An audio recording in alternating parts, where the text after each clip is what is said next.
आज राज्य मंत्रिमंडल 70तम बैठक माननीय मुख्यमंत्री अध्यक्षता अनुष्ठित हो जाइए। 70तम बैठक में 12टी विभागर 15टी प्रस्ताव उपर आलोचना होता। 14टी प्रस्ताव को स्वीकृति प्रदान करा जाइए आ गोटे विशेष आलोचना रेफर कर किसी गुरुत्वपूर्ण प्रस्ताव आज राज्य मंत्रिमंडल स्वीकृति प्रदान करमती राज्य में कॉफी प्लांटेशन को बढ़ावाई गोटे कृषि विभाग गोटे प्रस्ताव पारित होती। शिल्प विभाग गोटे बहुत इम्पोर्टेंट पॉलिसी आज इम्पोर्टेंट प्रस्ताव आज मंत्रिमंडल स्वीकृति प्रदान कर जोटा कि राज्य में विद्युत चालित 4 चकिया गाड़ी मैन्युफैक्चरिंग गोटे प्रस्ताव था। माइक्रो स्मॉल एवं मीडियम इंडस्ट्रीज डिपार्टमेंट तरफ गोटे एमएसएमई डिपार्टमेंट तरफ गोटे अति गुरुत्वपूर्ण प्रस्ताव आज पारित होती जोटा ओडिशा प्रोक्योरमेंट पॉलिसी रे किसी अमेंडमेंट करी ओडिशार स्मॉल मीडियम एंटरप्राइज मान को प्रिफरेंस देवाई एवं राजस्व विपर्य परिचालन विभाग गोटे सेमती बहुत गुरुत्वपूर्ण प्रस्ताव जो कि हजार हजार संख्यार व्यक्ति भुवनेश्वर कटक रे हाउसिंग बोर्ड बीडीए सीडीए ठू जो 20 सूत्र जमीन होते तार स्थितिवान सत्व करने अधिक पैसा देवा पड़ता से संपर्क में आज गोटे गुरुत्वपूर्ण निष्पत्ति सहित विज्ञान और साइंस और टेक्नोलॉजी डिपार्टमेंट तरफ आज गुरुत्वपूर्ण ओडिशा बायोटेक्नोलॉजी पॉलिसी 2024 को आज राज्य मंत्रिमंडल सविशेष आलोचना कर स्वीकृति देते। ता छड़ा अन्य विभाग विभिन्न किसी अच्छी जोटा कि मुझे यही 4-5टी जो प्रस्ताव अच्छी ए संपर्क में सविशेष तथ्य देवे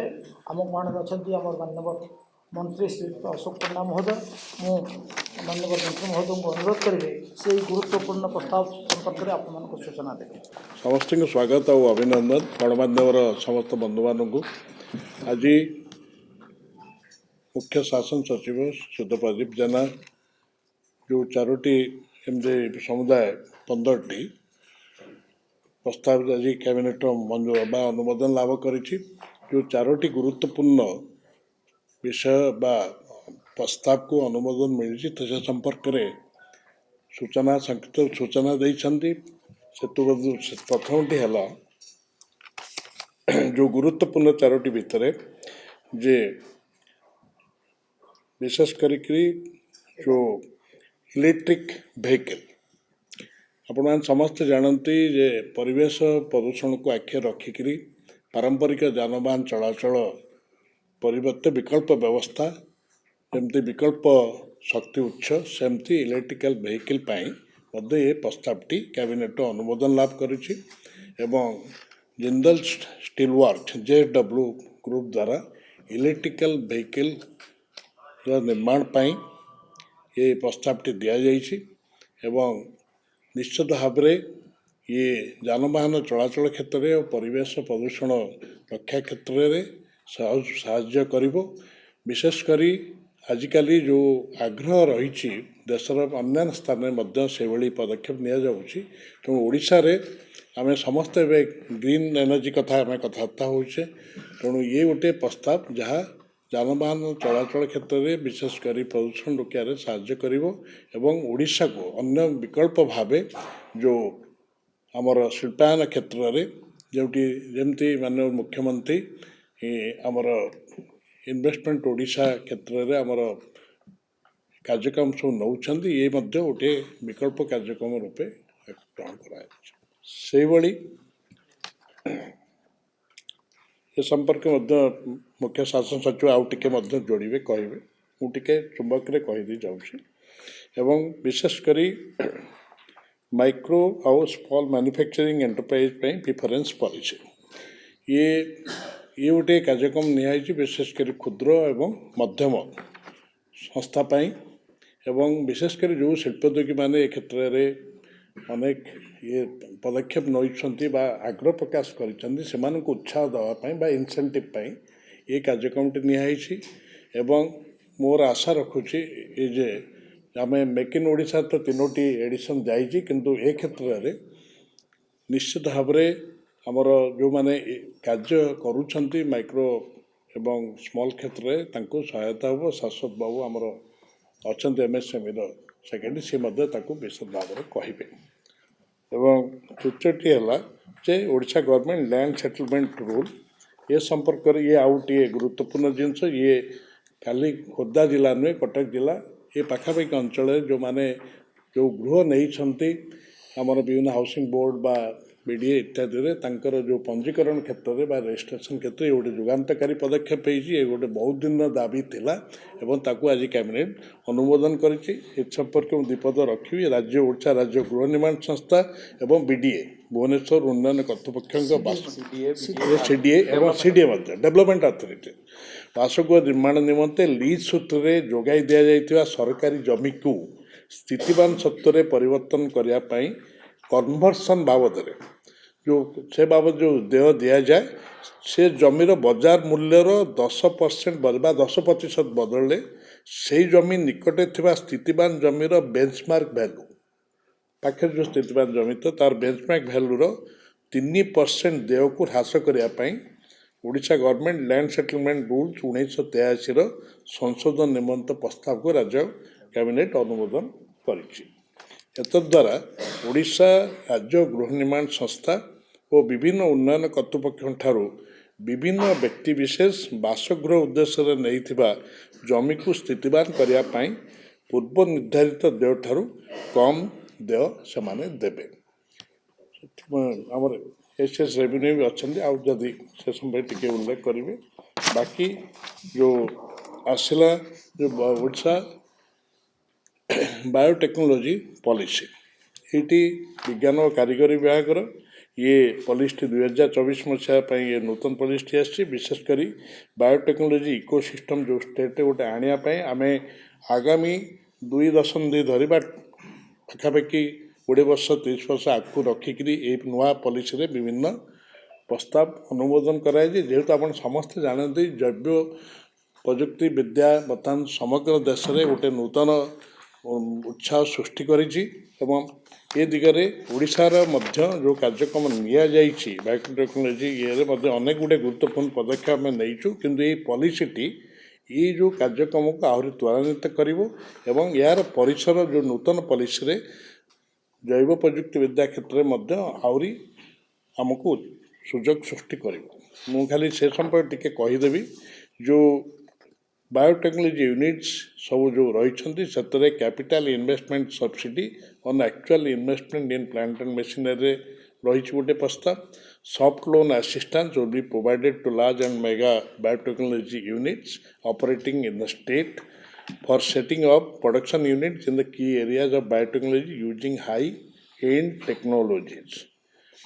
biotechnology sector demands sophisticated technologies which may need to be acquired and upgraded from time to time.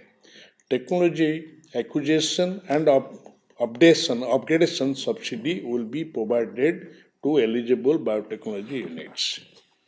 Eligible biotechnology units will be given benefits of employment generation incentive. जोटी आमको निजुक्ति क्षेत्र में आउटे सुजोग दबो which will be applicable only to the employees engaged in the biotechnology based technical work. तापरे reimbursement for registration of patent अपन जाने patent GI trademark and design will be applicable to the biotechnology units operating in the state. Biotechnology units will also give in financial assistance for obtaining quality certification from recognized institutions during the period. एवं eligible biotechnology units और biotechnology startups will be provided with financial assistance for showcasing their products or technologies in national or international events. विशेष करी निकटरे प्रगति मैदान नवा दिल्ली रे होइथिबा आम बायोविजन conference बायोविजन ये अनेक startup Odisha रु India बायोविजन एतरे बहुत अंशग्रहण करते ओडिशार स्टार्टअप माने एशिया बायोटेक रे मध्य थिले तेणु निश्चित भाव में जो स्टार्टअप माने एठी जो सुजोग पाउछंती सेମାନଙ୍କୁ ଆହୁରି ଉତ୍ସାହ କରିବା ପାଇଁ ଏ ନୂଆ ପଲିସିରେ ତାଙ୍କୁ ପ୍ରୋତ୍ସାହନ ଇଏ ଦିଆଯାଉଛି ତେଣୁ ଏହା ବ୍ୟତୀତ ଏକ dedicated directorate of biotechnology shall be created A dedicated directorate of biotechnology shall be created for effective implementation, monitoring, and evaluation of various functions envisaged in the policy for the development of biotechnology in Odisha. Government will constitute an Odisha Biotech Vision Group OBVG to act as a think tank and advisory board on diverse policies related issues. OBVGs will be comprised of professionals and experts from academic, research, industry, policy, administration, finance, and marketing, etc. This policy will come into effect from the date as notified in the Odisha Gazette by Government of Odisha, and this will remain in force for 5 years or until it is substituted by another policy, whichever is left. धन्यवाद sir ये जो चारोटी गुरुत्वपूर्ण विषय उपर माननीय मंत्री महोदय आपको briefing कले से खाली मुझे केतटा जिनस हाइलाइट कर जे आम जो इलेक्ट्रिक व्हीकल मैन्युफैक्चरिंग कथा उठेला आप मैंने जानते आजकल तो ईवी रो चाहिदा बहुत बढ़ुची एवं आम जो ग्लोबल क्लाइमेट कंसर्न अच्छी जो भारत सरकार प्रतिबद्ध अच्छा ग्रीन हाउस गैस एमिशन कमेवाई एवं पॉल्यूशन लोड कमेवाई सारा देश में 2070 बेलू को आम कार्बन न्यूट्रल होगापी भारत सरकार जो लक्ष्य अच्छी से दिगरे इलेक्ट्रिक व्हीकल गुरुत्वपूर्ण भूमिका तेणु विभिन्न राज्य में बर्तमान इलेक्ट्रॉनिक व्हीकल मैन्युफैक्चरिंग आग्रही होती एवं बर्तमान आप देखुए मार्केट में विभिन्न कंपानी इलेक्ट्रॉनिक व्हीकल आसूची या भितर आप जानते गोटे कंपानी गुजरात में इलेक्ट्रॉनिक व्हीकल मैन्युफैक्चरिंग करने निष्पत्ति नहीं अनाउंस कर आम बहुत राज्य शिल्प विभाग तरफ इपिकल तरफ राज्य सरकार तरफ विभिन्न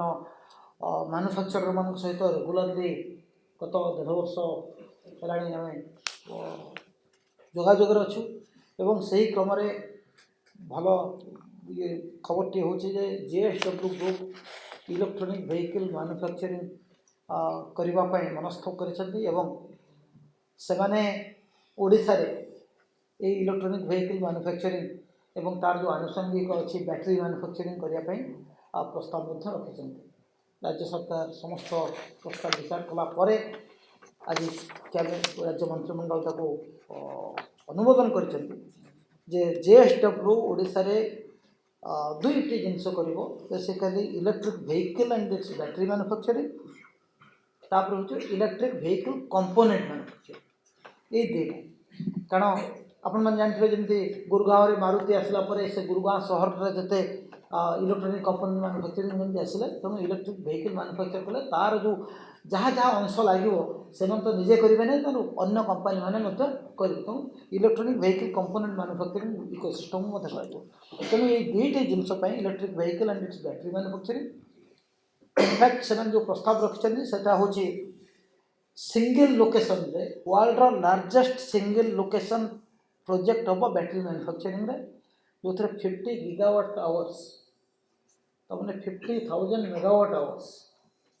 बैटरी मैन्युफैक्चरिंग करेंगे इलेक्ट्रॉनिक व्हीकल मैन्युफैक्चरिंग करेंगे एवं ईवी कंपोनेंट मैन्युफैक्चरिंग कम्प्लेक्स करेंगे ये सब 40,000 कोटी टका निवेश करेंगे पाखापाखि 11-12 हजार लोक प्रत्यक्ष भाव में नियुक्त हे और परोक्ष भाव में और अधिक लोक नियुक्त हे से माने किछि आमको प्रस्ताव देते जो प्रस्ताव विचार कर राज्य मंत्रिमंडल ताको अप्रूव कर द्वितीय प्रस्ताव हला जोटा माननीय मंत्री जमी कहले आमर हूँ Odisha procurement preference policy of micro and small enterprise आपण क्षुद्र एवं अणुशिल्प एवं मध्यम शिल्प को प्रोत्साहन करने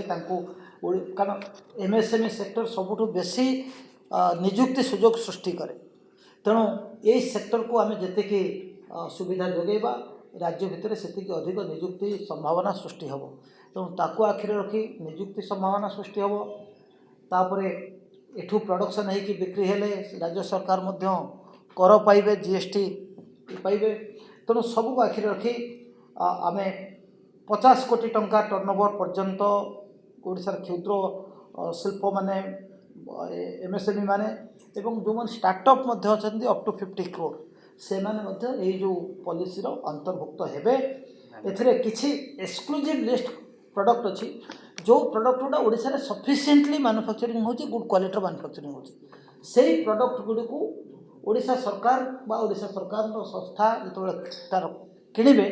यही मानू ही किणवे जो एक्सक्लूसिव ओडिशा सफिशिएंट अच्छे धरतु गोटे कंपनी खाली प्रोड्यूस कर जिन जो जिन बहुत कंपनी कर बहुत मिलूँ आम बाहर कहीं किणवा तेणु ताकू आज गोटे कराई exclusive list product will be procured from within the manufacturers of Odisha तापर जो गुड़ा एक्सक्लूसिव लिस्ट नहीं सेठी जदि आम एमएससी माने टेंडर रे पार्टिसिपेट करती अल्प लोक अच्छा धरतु ओडिशा रे 3-4टा कंपनी प्रोड्यूस कर तेणु सफिशिएंट वॉल्यूम नहीं बा तेणु से क्षेत्र में से टेंडर माध्यम सिलेक्ट हेबे किंतु सेठी गोटे प्राइस प्रिफरेन्स दिया 10% L1 टू 10% प्राइस प्रिफरेन्स देले 25% धरतु आम 100टा जिन किणार अच्छे 25टा जिन किनापी पर्यटन किनापी आम L1 प्राइस रु 10% प्राइस प्रिफरेन्स देकर आम किपर आउ जोटी प्राइस प्रिफरेन्स लागू हम ना से क्षेत्र में L1 बिड्रे जहाँ अच्छे से बिड्रे तुरंत आम 100टा जिन किणार अच्छे 25टा जिन 15टा जिन पाखु किणा ओडिशा बेस्ट मैन्युफैक्चरिंग L1 रेट्रे से देते जो 15% रिजर्व रहा तेणु 3 प्रकार रही गोटे है एक्सक्लूसिव लिस्ट जोटि केवल ओडिशार प्रोड्यूसर मान मैन्युफैक्चर मान किणा द्वितीय है प्राइस प्रिफरेन्स 10% दिज्व आउ जो price preference 10% up to 25% of the tender quantity आउ जो प्राइस प्रिफरेन्स लागू हो परचेज प्रिफरेन्स देखो L1 प्राइस से किणवे कितु 15 L1 रही 15% से L1 प्राइस रे 15% ऑफ द प्रोडक्ट क्वांटिटी तांको दे ये तीनोटी हूँ मुख्य ये कराई बस अच्छा EMD एग्जामिनेशन पास एक्सपीरियंस क्राइटेरिया आप जस्ट को कोहल कराई EMD मुक्त हम एवं जो कॉस्ट ऑफ टेंडर पेपर तांको पड़ोनी ये सब जिन छोटे मोटे अच्छे गोटे तीनोटी हूँ मेन जो सिबायोटिक बुलेट पॉइंट्स हम किसी प्रेसमेंट दे हाँ कर ताकू दे दबा कुछ बुलेट आउ बायोटेक्नोलॉजी पॉलिसी वर्तमान मंत्री पूरा संपूर्ण भाव एटा हेल्प कर एटा देखि अच्छा से बेसिकली आम टेक्नोलोजिकल इनोवेशन टाक बहुत गुरुत्व दौचु आम incubation investment enterprise development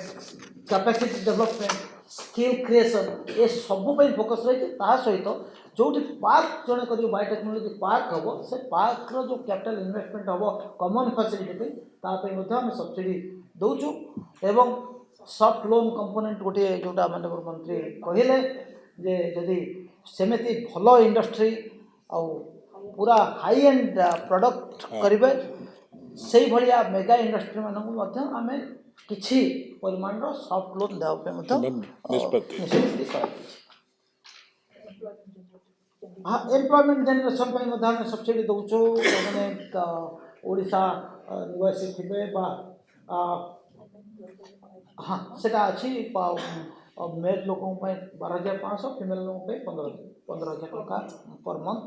for 5 years मध्य आम इनसेंटिव देवु सो दैट ओडिशार बेसी पुओ झील बायोटेक्नोलोजी फील्ड रे एंटर करेंगे और बायोटेक्नोलोजी कौन होती भल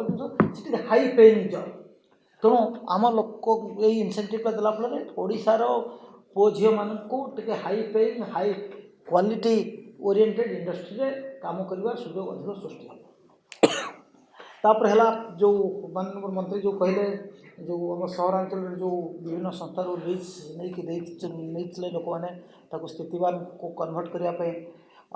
कुंठाबोध करुले कारण स्थितिवान को कन्वर्ट कला एक्जिस्टिंग बेंचमार्क प्राइस 10% देला बेलू अधिक होता तेणु से कोहल कर 10% बदल 3% दे से जो जमी धरतु घर कर कि एपर्तंत स्थितिवान कंस्ट्रक्शन कर फर्दर बिकी पारना कि पुओ ना को ट्रांसफर कर पारना असुविधा हो लीज अच्छी जेहेतु तेणु से लीज सूत्र कंस्ट्रक्टेड स्पेस को स्थितिवान सूत्र को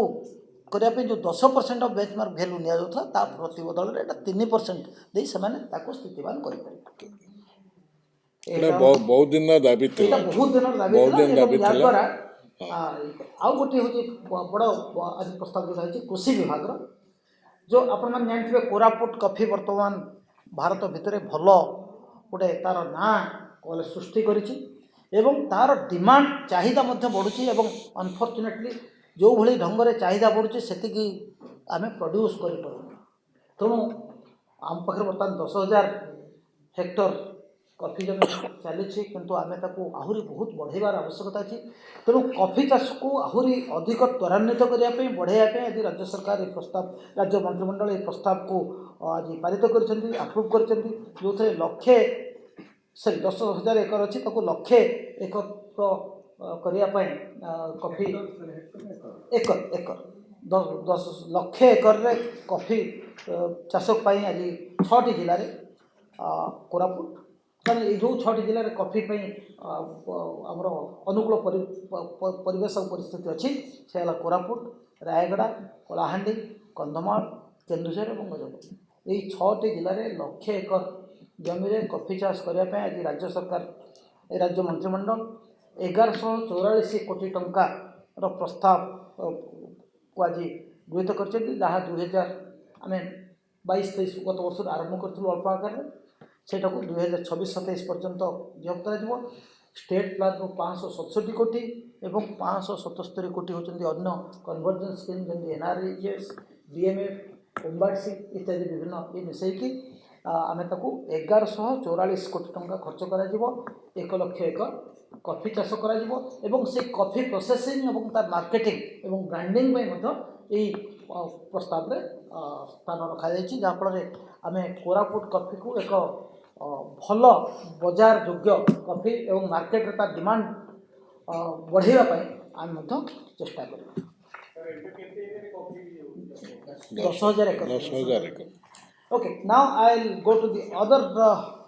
जो जिनस गोटे आज गोटे निष्पत्ति एक्साइज डिपार्टमेंट कोकोसरा कलाहांडी जिलार कोकोसरा ठारे गोटे एक्साइज स्टेशन खोल कारण जयपाटना बर्तमान अच्छी जयपाटना कोकसरा हल एरियाटा बड़ हो तेणु से गोटे कोकसरा नुआ एक्साइज स्टेशन गोटे क्रिएट कर आज निष्पत्ति कराई Odisha government press industrial employees classification recruitment promotion condition of service rule सामान्य परिवर्तन कराई आमेंडमेंट कराई बड़ ये ना तापर Odisha veterinary technical service groups recruitment condition service rule जो 83 अच्छी ताकू आज कराई बेसिकली ए लाइफ स्टॉक इंस्पेक्टर मानकर ये रही माने जो ट्रेनिंग पीरियडटा 24 मास था 12 मास को कमाई थियोरी 9 मास प्रैक्टिकल 3 मास रहा स्टाइपेंड ता बढ़ा जोटा कि minimum of the scale of pay attach to the post of livestock inspector आज एडमिशन जहाँ था सेटा जोटा कि बर्तमान अच्छी 21,700 टका फाँस तेणु या द्वारा बेटर कैंडिडेट मैंने लाइफ स्टॉक इंस्पेक्टर जॉइन कर आशा करा होम डिपार्टमेंट गोटे प्रस्ताव Odisha fire service method of recruitment condition of service of group A and group B officer 2021 जो थे कौन होता आम मैंने जानी आम गोटे करूँ जो एफिशिएंसी मान फिजिकल स्टैंडर्ड और एफिशिएंसी टेस्ट करूँ आम से 3 गुण लोक डाकू जी वैकेंसी तार 3 गुण लोक जो टेस्ट ये टेस्ट देखिए रिटन टेस्ट देलापर आम 3 गुण लोक को डाकुचु फिजिकल फिटनेस देखला बेले बेले 3 गुण भितर आमर जी पोस्ट अच्छी से पोस्ट फिलअप हो पाना तेणु आज राज्य मंत्रिमंडल 3 गुण जगह 7 गुण धरतु 100टा पोस्ट अच्छी आम रिटेन परीक्षा 700 जन को सिलेक्ट करूँ जो 700 जनकर फिजिकल टेस्ट हेल्ले संभावना अधिक बढ़ी आम सब पोस्ट जी पोस्ट आम एडवर्टाइजमेंट करूँ फिलअप हो पार अदरवाइज एमती भैकेंसी रही तेणु यहाँ गोटे कराई आ गोटे हूँ खाद्य जन और खाद्य कल्याण विभाग से हूँ जो एक्जिस्टिंग डीलर माने कार्यकाल लाइसेंस कार्यकाल अच्छे मार्च 31 तारीख पर्यंत 6 मास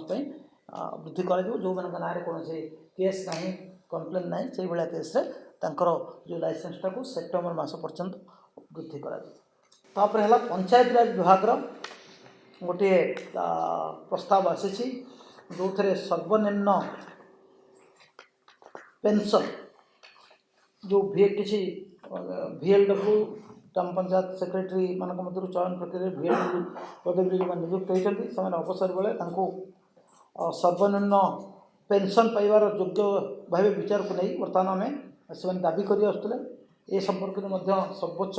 न्यायालय गोटे केस होता राय को भित्ति कर राज्य सरकार 782 जन अवसर प्राप्त VLW मान सर्वनिम्न पेंशन मंजूर करने आज जो प्रस्ताव देता है राज्य मंत्रिमंडल ग्रहण कर प्रस्ताव अनुसार ये जो 782 जन जो बकेया सर्वनिम्न पेंशन मजूरी 90 कोटी टका खर्च हो और परवर्ती वार्षिक 11 कोटी 38,60,728 टका अतिरिक्त जो खर्च हम ताको आज राज्य मंत्रिमंडल स्वीकृति प्रदान कर 782 जन VLW जो मैंने रिटायर होती सर्वनिम्न पेंशन जोड़ापी मानव उच्च न्यायालय जो निर्देश था आज राज्य मंत्रिमंडल सम्मति आमर खोर्धार डेरास थाए गोटे आम वर्किंग वुमेन्स हस्टेल कर कारण से अंचल में आजिकल बहुत शिल्प आसूँ जमी आप छतावर डेरास एरिया बहुत शिल्प आसूँ जो थे बहु संख्यार महिला कर्मचारी मैंने काम कर तेणु तेणु से बासगृह ये आम गोटे वर्किंग वुमेन्स हस्टेल कर 6,952